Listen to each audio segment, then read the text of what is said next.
Buenas tardes a todos, bienvenidos y bienvenidas. Hoy 18 ya de agosto de 2021 tenemos nuestra 27ª conferencia sobre educación matemática, muy orgullosos y muy complacidos de tenerlos por acá. El comité de carrera de la licenciatura en matemáticas está muy feliz de otra vez tener este espacio maravilloso de la educación matemática. Hoy tenemos como invitada a la doctora Claudia Quintero, quien hace parte pues de hace mucho tiempo del grupo de investigación MES. También trabaja en la Facultad de Educación como investigadora y como profesora. Estamos muy complacidos de tenerla por acá, profesora, mucho gusto. Nosotros tenemos la enorme fortuna de que esta conferencia luego está expuesta en YouTube en el canal de la Facultad de Educación, así que ahí pueden ustedes consultarla luego y las demás conferencias. Más o menos la profesora tiene una conferencia de unos 40-45 minutos y acabado ese tiempo pues tenemos los asistentes la posibilidad de preguntar y de conversar con la profesora si algo nos inquieta. Como ella cuando está presentando no se ve y va a estar con la cámara apagada, pues ya cuando terminemos prendemos la cámara y ya me pueden hacer señas, me levantan la mano, por ejemplo, para darles la palabra y que sea más ordenado. No siendo más, profesora, bienvenida, mucho gusto en tenerla por acá y es el micrófono y la cámara de usted. Bienvenida. Ok, ahora sí, de nuevo, buenas tardes a todas y a todos. Muchas gracias, profesor Leonardo, por esta invitación a este espacio que sin duda es muy importante para ese proceso de construcción y constitución de comunidad académica en nuestra facultad. Bueno, entonces les voy a compartir la presentación. Bueno, esta tarde les voy a hablar sobre el desarrollo del pensamiento de estudiantes de 11º grado mediante la objetivación del límite funcional. Este tema está basado en mi tesis doctoral. Les voy a presentar inicialmente el problema que motivó esta investigación, luego la pregunta de investigación que la orientó. Seguidamente les voy a presentar algunos conceptos del marco teórico, un marco bien extenso, pero voy a tratar algunos aspectos. Otros aspectos del diseño metodológico. Luego, fragmentos de, fragmentos de dos de las actividades orientadoras de enseñanza. Finalmente, conclusiones. En ella, pues lo primero es la respuesta que haya la pregunta de investigación y luego dos conclusiones generales. El problema se los voy a presentar desde dos ejes, desde mi práctica y desde ese proceso de construcción del marco teórico, inicialmente del estado del arte.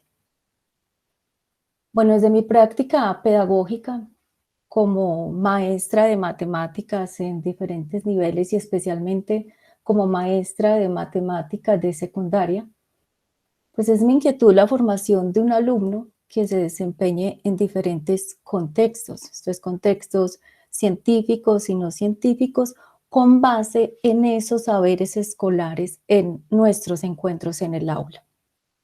Una enseñanza, además, que, entre otras cosas, estimule el desarrollo psíquico de esos estudiantes, de esos alumnos. Bueno, pero entonces mi inquietud como maestra es, ¿lo hacemos realmente? Y es el interés de nuestro sistema escolar. Desde esta construcción de el marco teórico del estado del arte me encontré diversos autores, diversas investigaciones coincidentes entre sí y coincidí con ellos en muchos aspectos, entre ellos esto. La organización de los contenidos del currículo escolar en nuestras escuelas, en nuestro contexto, tiene una gran influencia del formalismo del análisis matemático. Esto entonces se deriva a que en general enseñamos mucho la memorización, esas técnicas algorítmicas para, por ejemplo, el cálculo del límite, más no por una apropiación del concepto. Autores como Davidó, por ejemplo, propone que la escuela en general fomenta un pensamiento empírico y no lo que él llama una enseñanza desarrollante, es decir, un pensamiento teórico. En esta línea, entonces, me pregunté cómo puede desarrollarse el pensamiento teórico de estudiantes de grado undécimo en un proceso de objetivación del concepto de límite de una función.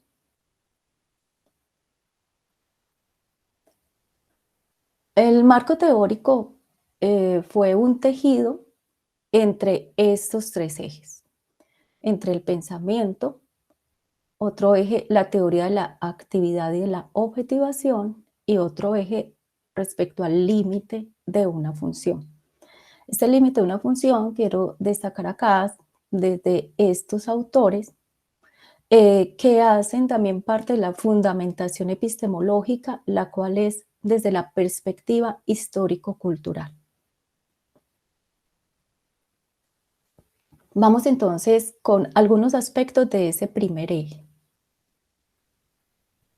En esa relación ser humano-entorno surgen diferentes necesidades. El ser humano, motivado por estas necesidades, se agrupa con otros y realiza una serie de acciones tendientes a superar esas necesidades surgidas inicialmente en esa relación. Podría decirse entonces que la actividad práctica, son formas de organización al interior de un colectivo o de una cultura en búsqueda de alcanzar un fin propuesto. Esa actividad práctica que nos humaniza trae consigo el desarrollo de nuestra psiquis a un nivel elevado, es decir, el pensamiento. El pensamiento entonces puede entenderse como otro tipo de actividad, como una actividad ya no externa, ya no práctica, sino como una actividad interna, una actividad mental en la que se genera un movimiento entre una realidad y entre un sujeto que refleja esa realidad, que refleja ese objeto de conocimiento de esa realidad a la que se está enfrentando, y también la refracta según sus particularidades como sujeto, como un individuo. En ella, en ese tipo de actividad, entonces, hay una forma de reflejar ese objeto del conocimiento. Esa forma, bueno, en realidad son dos maneras. Eh, Puede ser por el pensamiento empírico o puede ser por el pensamiento teórico. El primero, entonces, es cuando el sujeto refleja el objeto a partir de relaciones externas derivadas de la contemplación directa de ese objeto, es decir, de ese objeto percibido. El pensamiento teórico, por el contrario, eh, el objeto es reflejado en el sujeto, pero ya a partir de una reflexión más profunda, la que le permite al sujeto hallar nexos en los elementos constitutivos de este objeto, es decir, hallar y establecer relaciones internas. Por lo tanto, identificar su esencia. Vamos a otro eje de ese marco teórico y es la objetivación. La objetivación, especialmente desde Radford, es una teoría de aprendizaje, pero en dialéctica con la enseñanza. La objetivación para Radford eh, tiene en primer lugar un sentido desde lo etimológico, objeto objetare, que es como lanzar algo, activación de facere, de hacer. Este autor entonces dice como algo así, como volver aparente lo potencial.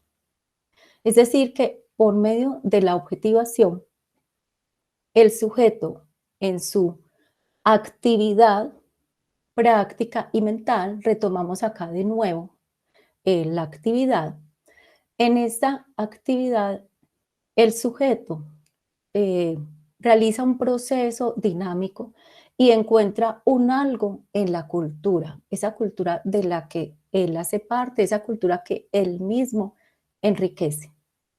Ese algo entonces es precisamente eso, algo que no veíamos y algo que se volvió aparente, pero se vuelve aparente es a través de las acciones que se realizan en la actividad. Esa actividad que por supuesto es de carácter social. Vemos entonces algo que hay inicialmente oculto en la cultura, además de la actividad, es por las intersubjetividades, es decir, por esa interacción con los otros, con esos otros sujetos que son también sujetos de la actividad. Así entonces la objetivación es además un proceso social activo, disculpen, y creativo de construcción de sentidos y significados de un saber cultural. Disculpen. Bueno, luego, en el proceso de objetivación está entonces la actividad de aprendizaje. El aprendizaje, entendido entonces como el resultante de esas unidades dialécticas individuo-colectivo, individuo-cultura, cuando el sujeto dota de sentido lo encontrado y se encuentra a sí mismo en un proceso que Radford llama de subjetivación, es decir, en todo ese proceso del sujeto eh, enfrentarse al objeto, dotarlo de sentido, pues ese proceso de dotación de sentido es a partir de su constitución también, como sujeto y como individuo.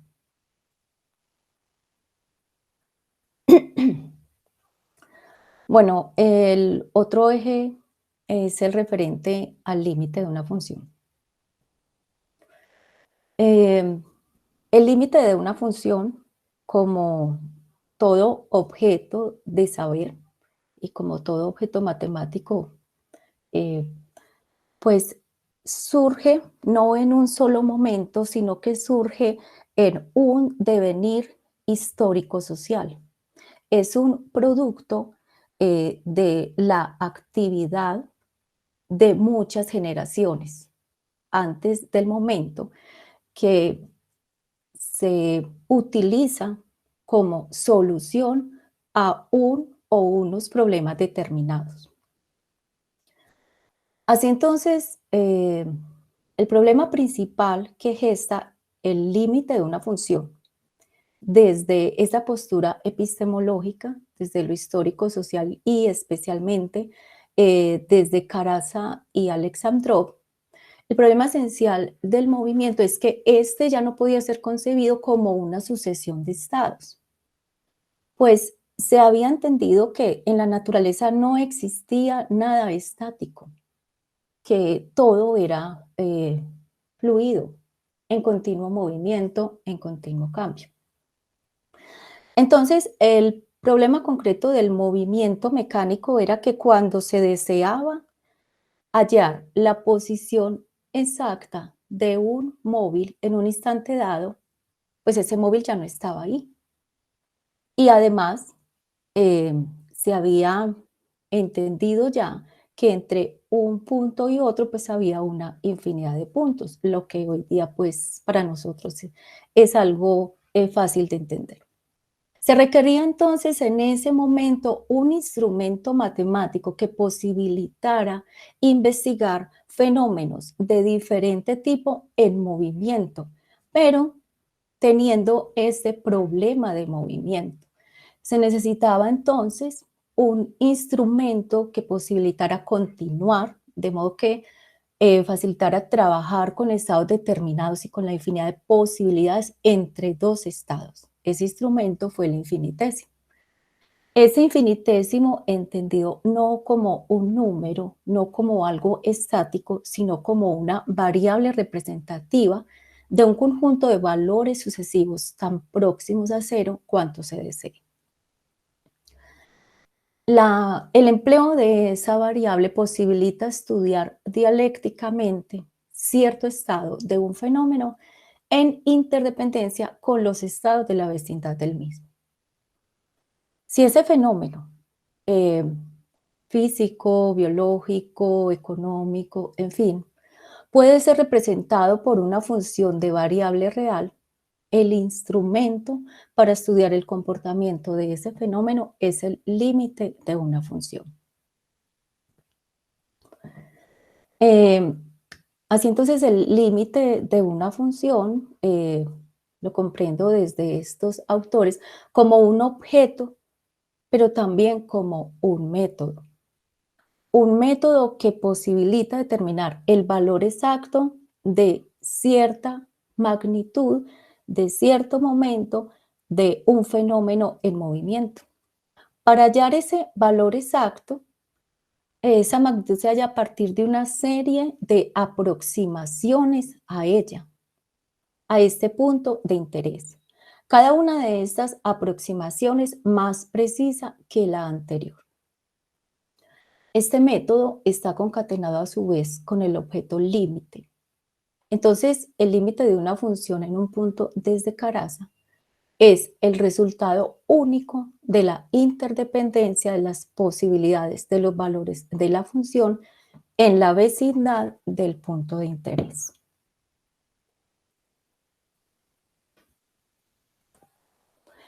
Eh, el trabajo de campo lo realicé a partir de el diseño de actividades orientadoras de enseñanza, soportada en este concepto. Para ese trabajo de campo me escribí en un paradigma cualitativo desde un enfoque crítico dialéctico.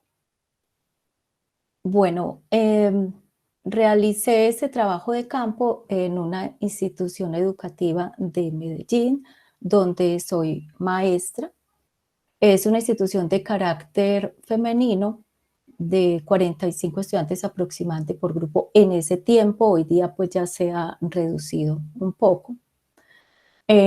Para el análisis de los datos,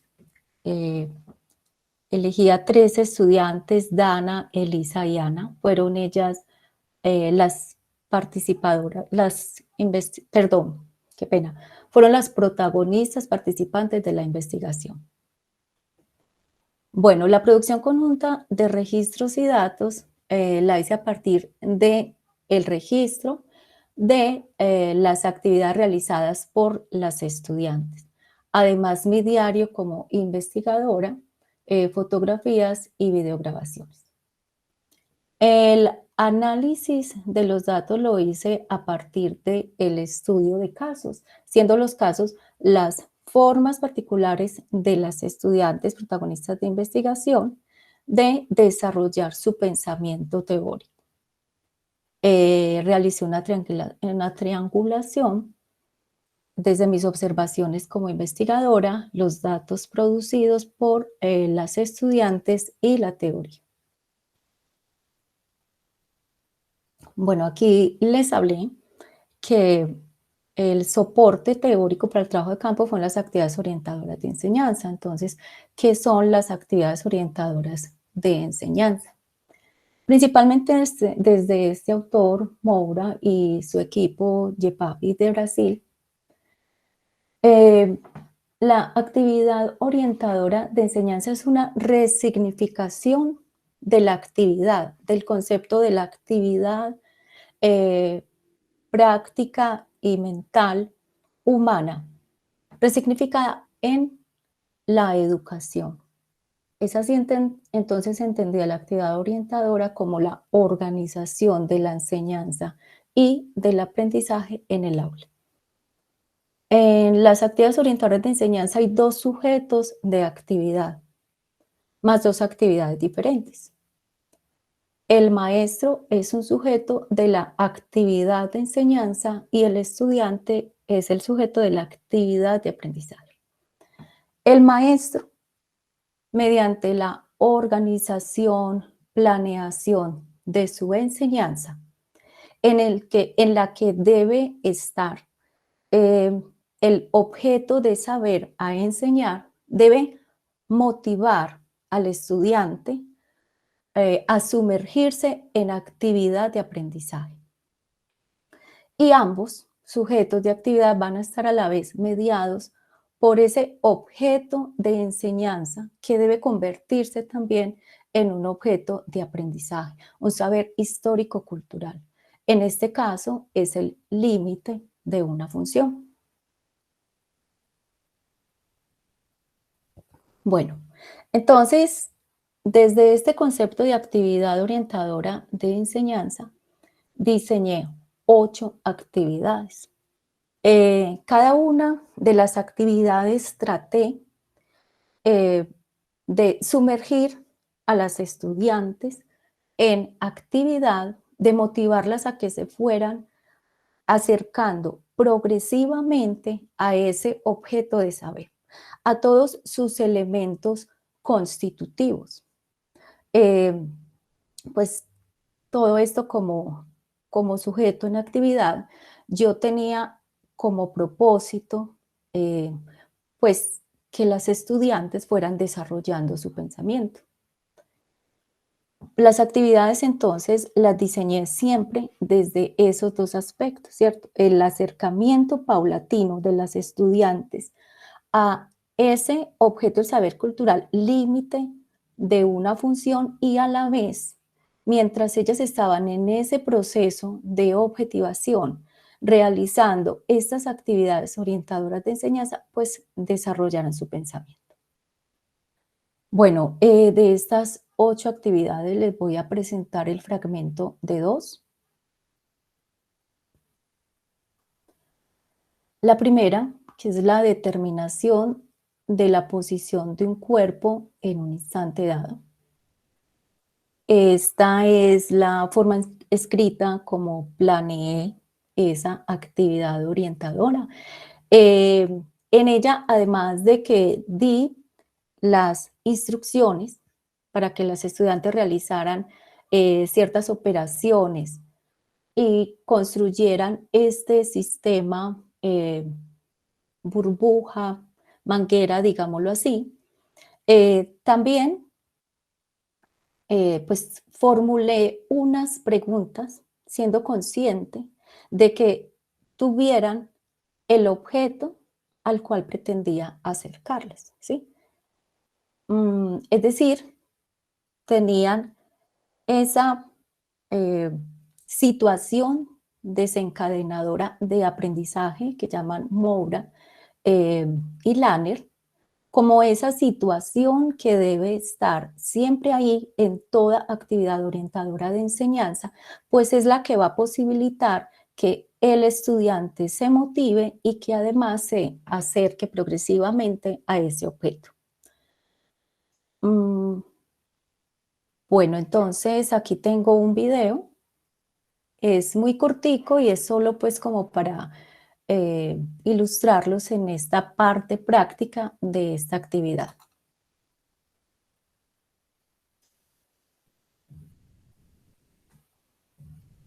Uno, dos, tres. Ya, ya, ya,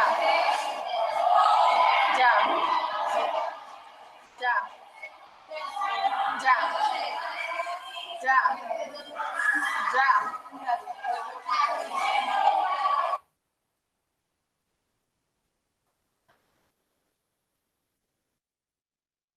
Bueno, como les dije, en realidad era muy corto. Lo que quería era como ilustrarlos en esta actividad. Esta actividad, como todas, tenía dos momentos. Un momento práctico, que era el que posibilitaba ese encuentro directo de las estudiantes con el objeto, ¿sí?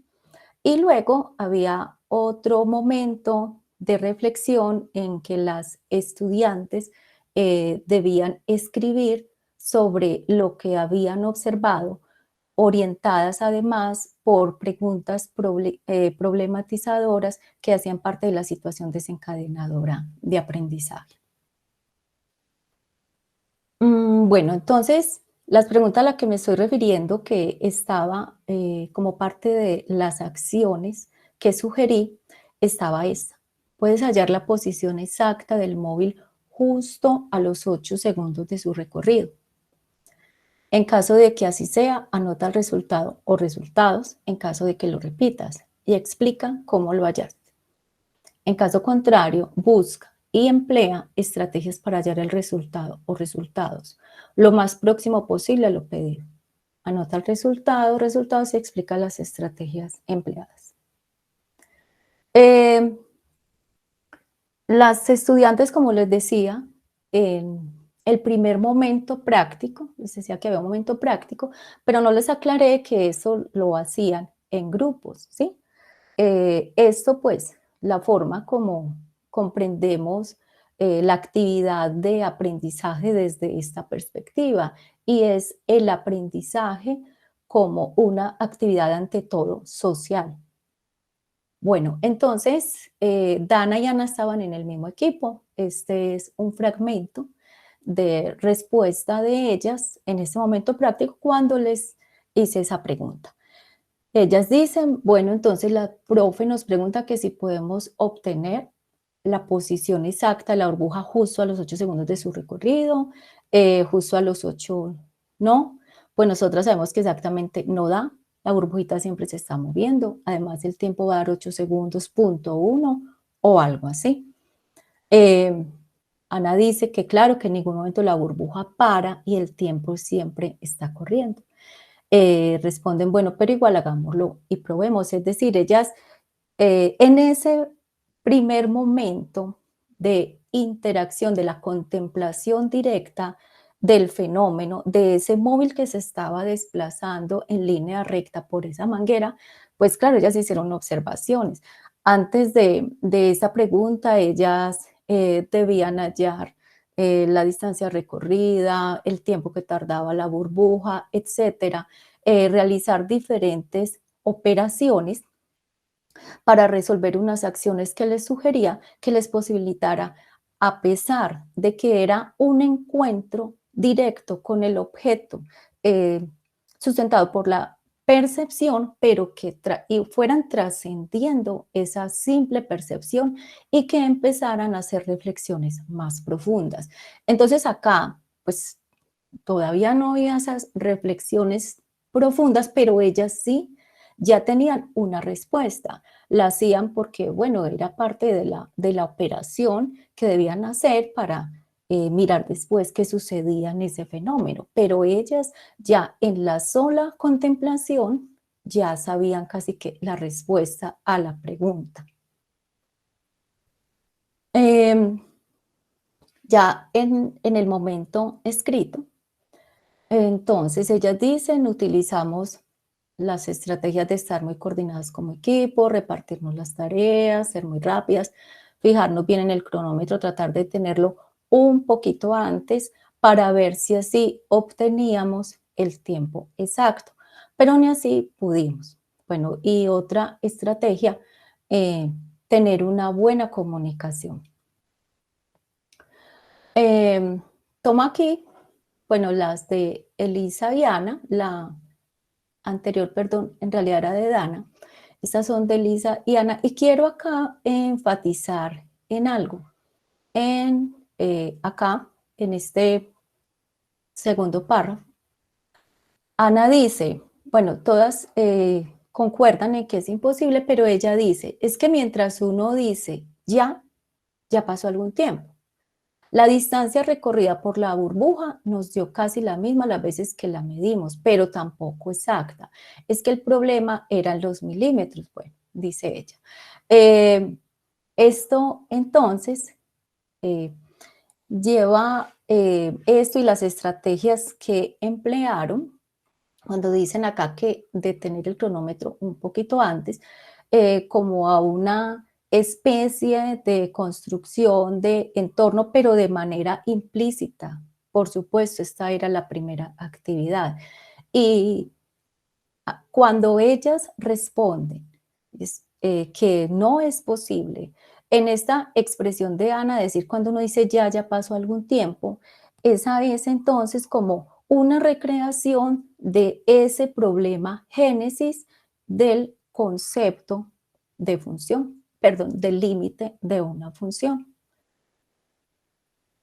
Bueno, entonces el motivo de esta actividad era el inicio del encuentro progresivo con el concepto de infinitesimal.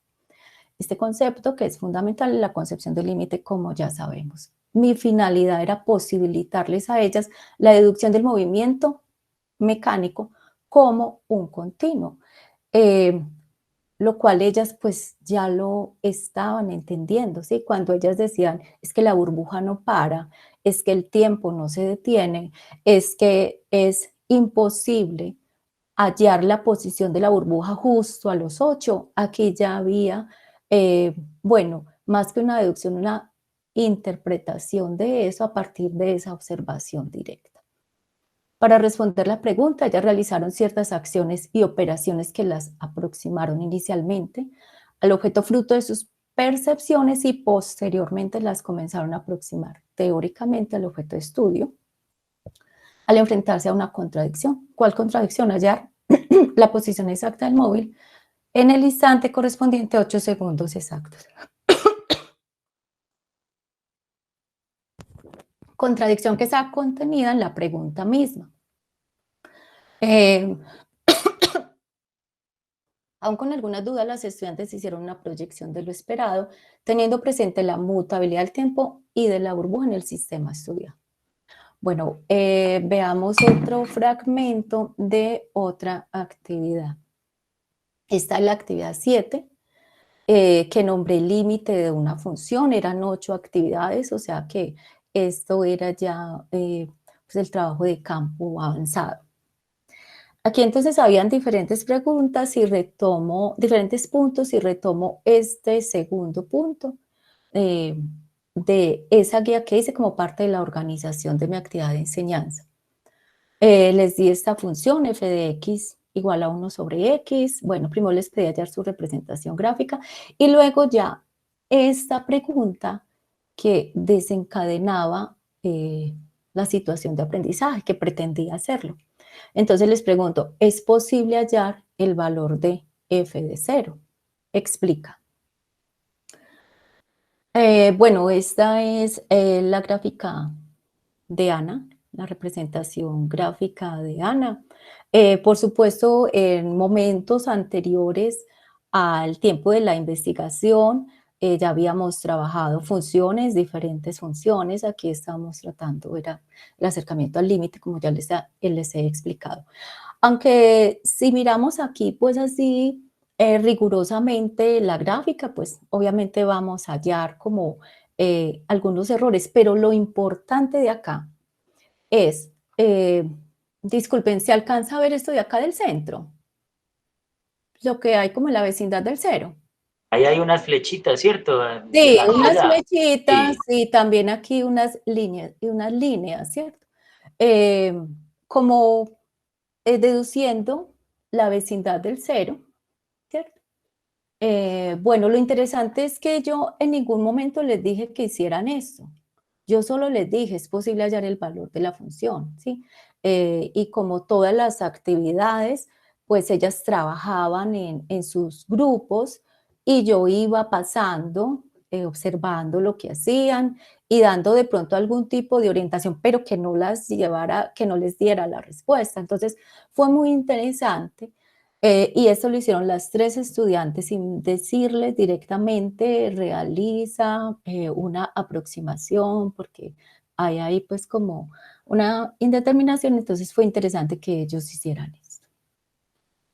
Bueno, esta es ya como un procedimiento de Ana, en el que ella plantea si la función es esta. Bueno, entonces dice, se considera una indefinición, dice ella, en el punto 0, ¿sí? Pero lo importante es que ella tenía claro que ahí la función entonces estaba indefinida. Realiza este método, es decir, aplica el método de los límites. Esto es lo que me pareció muy importante, muy interesante, o sea, el límite no solo como un objeto, sino que lo encontró como un instrumento para solucionar lo solicitado, ¿sí? Bueno, aunque si bien tampoco tiene todo el lenguaje del límite, pero es obvio que ella lo hizo. Ya en otros momentos y en la socialización, pues Ana, especialmente Ana, ella decía, no, hablando de los límites laterales, es que pues si los resultados son diferentes, el límite no existe. Pero lo que les quise traer aquí fue el procedimiento de ella. Bueno, en esta actividad la intencionalidad mía era que ellas continuaran aproximándose a conceptos como infinitésimo y, por lo tanto, a función en un punto, al límite de esa función.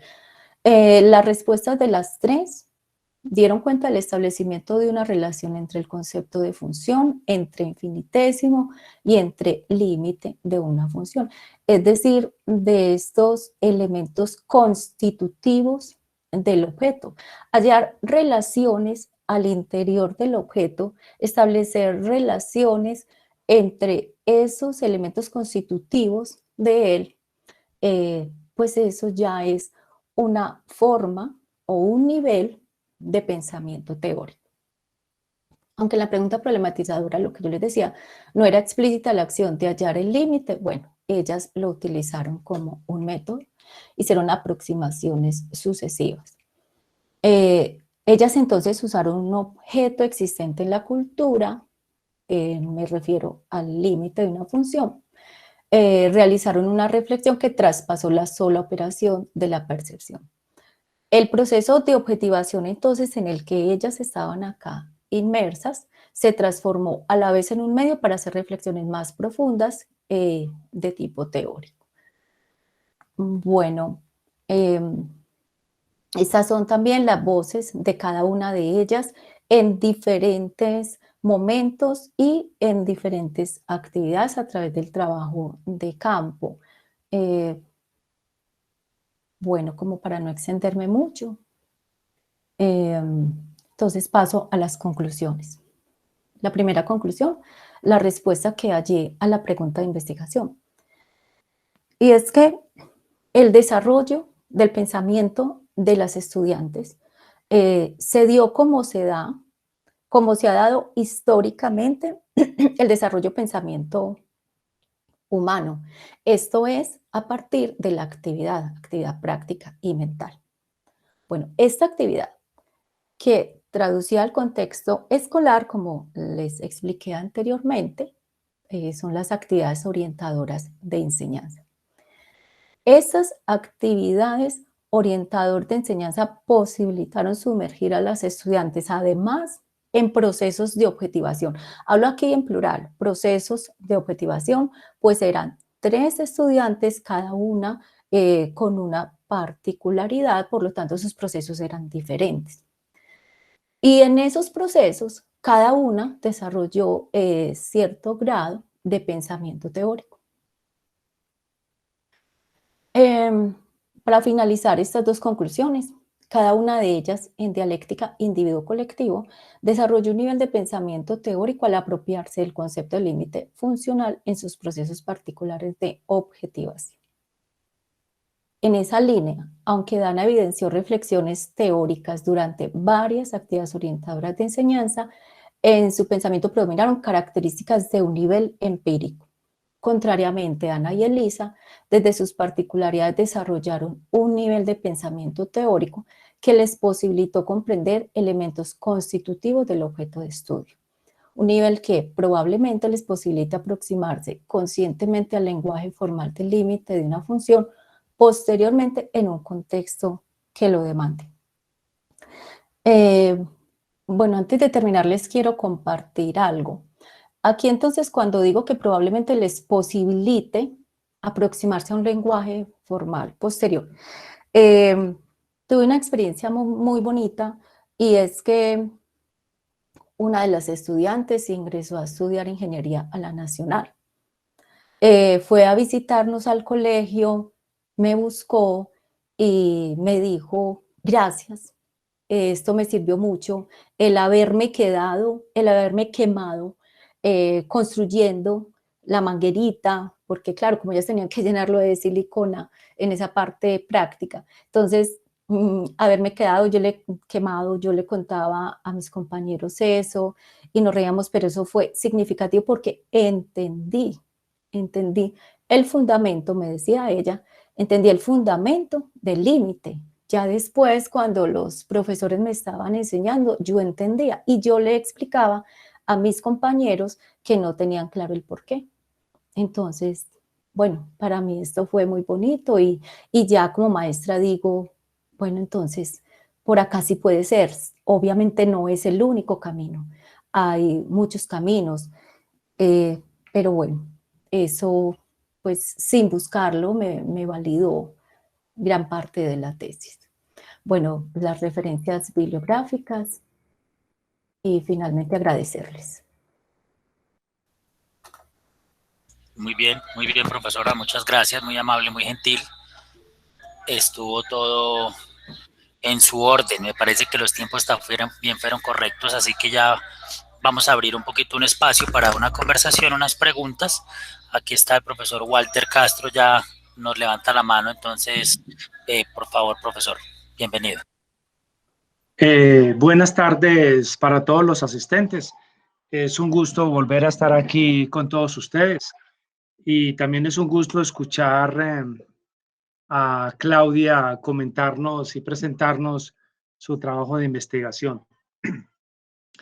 Quiero resaltar el aspecto que Claudia mencionó al final, el agradecimiento que un estudiante le da. Seguramente que muchos de los otros estudiantes también se sintieron, digamos, afectados positivamente por esta investigación y por el trabajo de la profesora, lo cual muestra el efecto importante que los profesores tenemos en la sociedad y que siempre, aunque no nos reconozcan el trabajo, un trabajo bien hecho puede afectar positivamente a algunas personas y de eso se trata, digamos que por eso nos pagan. Pues la quiero felicitar por ese trabajo. En la presentación inicial me parece muy bien todos los temas, lo relacionado con la teoría de la actividad, con el objeto motivo, con la objetivación, digamos, me parecen muy interesantes y la manera, digamos, como los has utilizado para hacer este trabajo. Mi pregunta va en relación con un aspecto metodológico. Tu título dice o afirma desarrollo de pensamiento mediante la objetivación del límite funcional. Y entonces me gustaría saber cómo se logra en tu trabajo, cuál es el criterio que tú utilizas para afirmar que hubo un desarrollo de pensamiento. Vamos a ver, coloquialmente uno podría decir que todo tipo de actividad bien planeada, en donde los estudiantes reaccionen, donde los estudiantes participen, donde los estudiantes discutan y el profesor interaccione con los estudiantes en una relación de diálogo en donde el profesor reconozca el conocimiento, digamos, personal de los estudiantes y trate, digamos, de discutirlo a partir del conocimiento institucional que el profesor tiene, me parece. Pero la pregunta es, ¿qué medida, qué rúbrica, qué concepto, qué instrumento utilizas para asegurar que efectivamente hubo un desarrollo de pensamiento y por qué se habla de pensamiento en general y no tal vez de pensamiento matemático? Muchas gracias, Claudia. Cierro mi micrófono. Walter, gracias por tus felicitaciones y por la pregunta. Bueno, lo primero, aclaro, este no era el título de la tesis, sino que hice como una adaptación para esta presentación. Eso es como lo primero. Entonces, desde el principio, pues como presentar toda la tesis es, en primer lugar, parte de lo que tú me estás diciendo, ¿cierto? Muéstranos cómo fue ese desarrollo de ese pensamiento teórico. Entonces, aquí elegí, dado pues para este contexto de esta ponencia, ¿cierto? Elegí como de pronto esos fragmentos que consideré que podían pues como ilustrar, ¿cierto? Pero entonces, mi tesis en realidad es desarrollo del pensamiento teórico, ¿sí?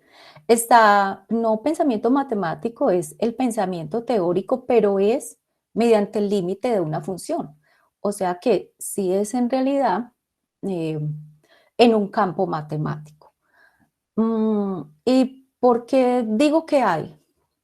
Porque, bueno, en mi tesis completa están todas las actividades, de hecho, completas, están los 2 momentos, están, las voces de las estudiantes, los momentos del desarrollo de la actividad.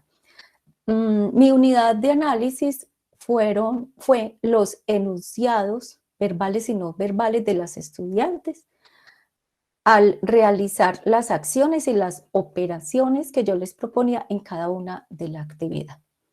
Entonces, en mi tesis presento eso, presento ese acercamiento paulatino de ellas a ese objeto.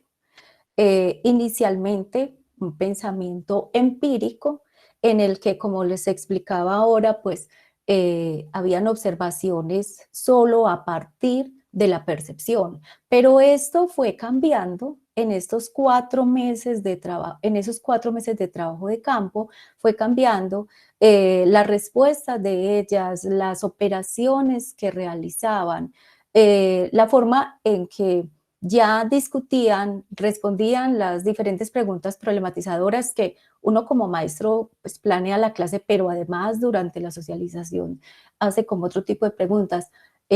Pues todo eso me llevó a pensar que sí había un desarrollo. Y como tú lo dices, claro, en una clase planeada se puede dar eso, sí, pero es que yo planeé mis clases como maestra, pero también como investigadora, en la que analicé todos, todos esos aspectos de ella, ¿sí?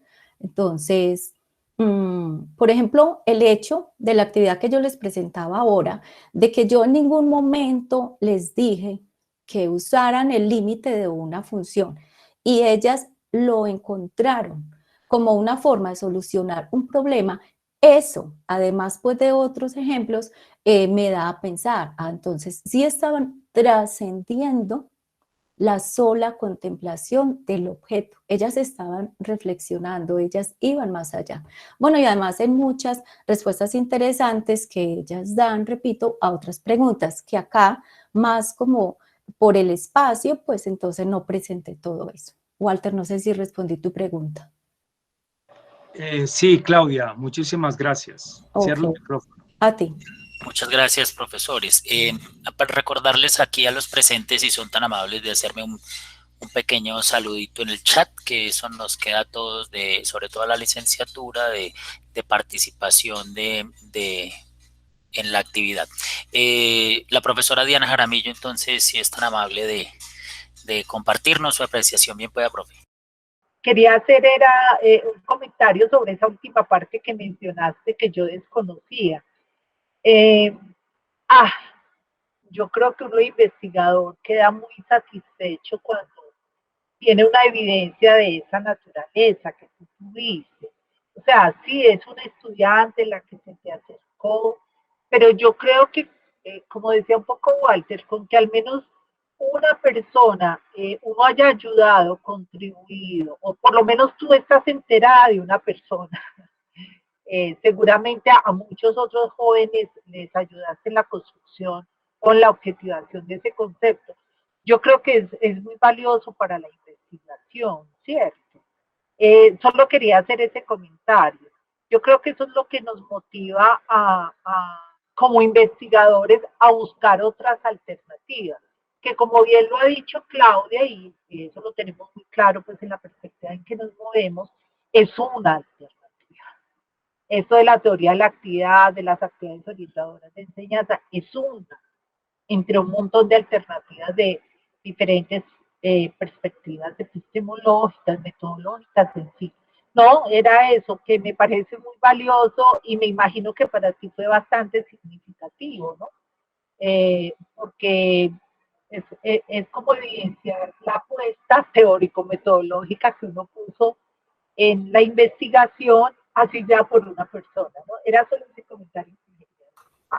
Muchas gracias. Sí, sin duda me motivó bastante, además porque, bueno, como eran chicas de 11º, entonces terminé el trabajo de campo, ya al año siguiente, bueno, pasó a la universidad, y yo continué, ya estaba en la parte escrita de la tesis, que todos sabemos, pues, todas las angustias que uno vive escribiendo.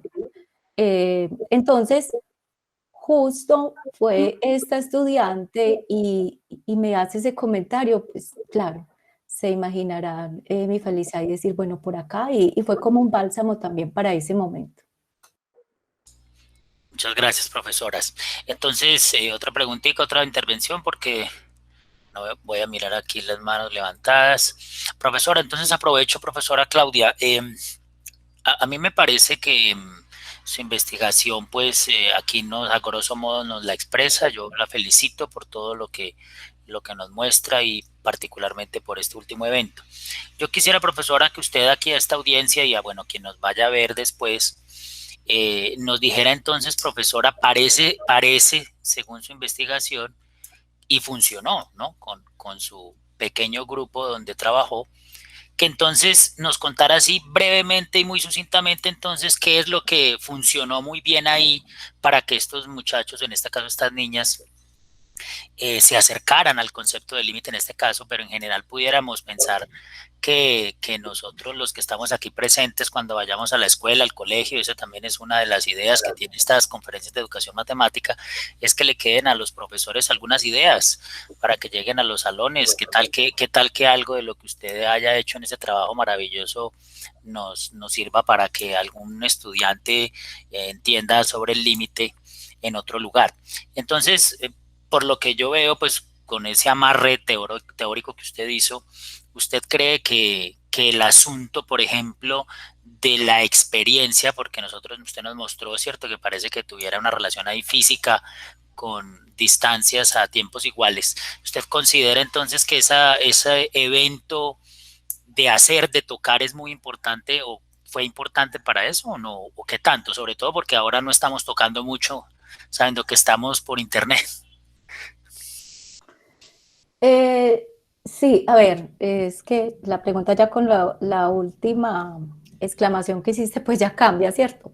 Entonces, primero me voy a ubicar cuando nos podíamos tocar, cuando podíamos estar en el aula de una manera diferente. Bueno, ahora estamos otra vez, pero de todas maneras es muy distinto. Los que son aquí maestros de secundaria saben a qué me refiero. Bueno, entonces, claro, a ver, ¿qué hubo de diferente? Pues que enseñé el límite desde otras apuestas epistemológicas. Luego también el momento de llevarlo al aula, esa didáctica, digamos, diferente, esa manera en que motivé que ellas se acercaran al límite, pues fue diferente.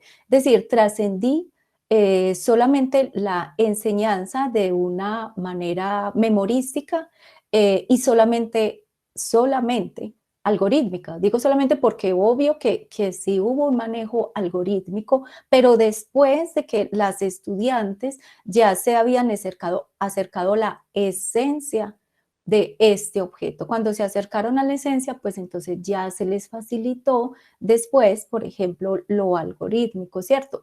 Lo algorítmico en el nivel de secundaria de una institución educativa de carácter oficial, o sea, hago la aclaración porque es muy distinto ese nivel a hablar de otros contextos.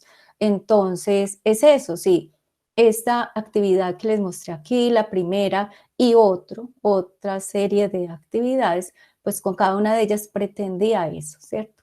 Que ellas hicieran una reflexión de ese objeto y que cada vez ellas comprendieran de verdad la esencia. Bueno, y ya, esto último que toca sí es muy distinto, decirte que entonces de pronto ahora en la virtualidad, ¿cómo hacemos? Pues la verdad, yo no sé, no he encontrado respuestas porque es muy complejo. Pues de esta manera, ¿cierto? Entiendo, muy bien, muchas gracias, profesora, muy gentil por su respuesta. Bueno, compañeros, colegas, amigos, si no tenemos en el chat, profe, sí creo que hay varias felicitaciones por su trabajo. Así que pues vamos cerrando. El profesor Walter volvió a levantar la mano. Es que sí, señor. Y Diana también. Yo creo que Diana no lo bajó nunca, más bien. Hola, Claudia. No es la misma Mi inquietud va en el sentido de si tú has continuado con tu investigación en este ámbito, y si dentro de ese ámbito de la investigación que eventualmente has estado desarrollando, ya lo dirás tú, has logrado tomar distancia de las propuestas teóricas que utilizaste, o si por el contrario las has reforzado. Esto lo digo porque siempre, digamos, uno cuando hace una tesis doctoral eh, está como obligado a seguir unos estándares de la comunidad, a utilizar unos autores y a no alejarse mucho de las definiciones y propuestas que ellos hacen. Pero una vez que uno ya, digamos, ha dejado puerto y está en alta mar, pues uno puede utilizar los métodos que a bien tenga y puede preferiblemente cuestionar esos métodos que inicialmente se vio obligado a utilizar, pues por los estándares de la comunidad. Entonces la pregunta es, ¿los has confirmado o has tomado distancia o has logrado tal vez proponer una definición diferente de lo que es la teoría de la actividad, o una definición de teoría de la actividad adecuada al análisis funcional? Gracias, Claudia. Cierro el micrófono. Walter, no, la verdad todavía no he trascendido hasta ese punto, pero pues es mi intención continuar investigando, ¿sí? En el momento pues no me he alejado de ellos, más bien los he complementado, y lo que hago pues, o sea, me convencí, bueno, ya antes tenía una inquietud, como les expliqué ahora, incluso de la maestría tenía una inquietud y un interés en esta línea epistemológica. Entonces, cuando hice la tesis, pues me convencí de que así podía ser.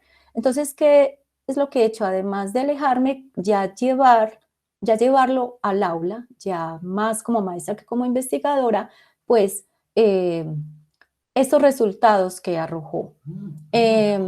Pero ya es uno pues de mis intereses continuar investigando, entonces te diré dentro de un tiempo si he logrado como superar eso y resignificar la teoría de la actividad, que por ahora no lo he hecho. Gracias, Claudia. A ti. Muy bien, colegas, amigos, compañeros, la audiencia que nos está viendo allá en diferido, muchas gracias por compartir con nosotros. Recordemos que esta conferencia sobre educación matemática pues la promueve el Comité de Carrera de la Licenciatura en Matemáticas de la Facultad de Educación de la Universidad de Antioquia. Sean todos bienvenidos. Recuerden que es un encuentro mensual, así que ya en el siguiente mes, ya creo que es septiembre, tendremos en el tercer miércoles de ese mes un nuevo encuentro con la educación matemática. Profesora Claudia, muy gentil, muy amable por estar por acá.